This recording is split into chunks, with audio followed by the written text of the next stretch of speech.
தினம் ஆடி மாதத்தின் கடைசி வெள்ளி. நம் வீட்டில் எப்பொழுதும் போல் பூஜை செஞ்சுட்டு விளக்கேற்றி தீப தூபங்கள் எல்லாம் ஏற்றி வைத்துட்டு மகாலட்சுமி தாயாருக்கு பிடித்த பிரசாத நைவேத்தியமாக வைங்க. ஒரு சின்ன கிணத்துல வெட்டிவேர் வச்சு அதை மகாலட்சுமி தாயாரோட பாதத்தில் அப்படியே வச்சுடுங்க. அதுக்கப்புறம் உங்களுடைய வேண்டுதலில் தாயார்கிட்ட சொல்லுங்கள். பணம் சம்மந்தப்பட்ட அனைத்து பிரச்சனைகளும் தீர்வதற்கு பிரார்த்தனை செஞ்சு வழிபாட்டை முடிச்சுட்டு இறுதியாக கற்பூர ஆரத்தி காண்பிச்சு இந்த வெட்டி வேரை எடுத்துக்கொண்டு போய் பணம் வைக்கிற பெட்டியில் வச்சுடுங்க. ஆடி மாதம் கடைசி வெள்ளி மகாலட்சுமியை நினைத்து இந்த பூஜையை செஞ்சு வெட்டி வேரை பீரோவில் வச்சோம் அப்படின்னா வருமானம் பெருக்கும். நம்முடைய கஷ்டங்களுக்கெல்லாம் ஒரு விடிவு காலம் பிறக்கும்.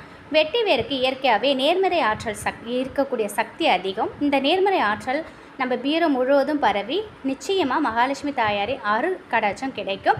பண வரவு அதிகரிக்கும்.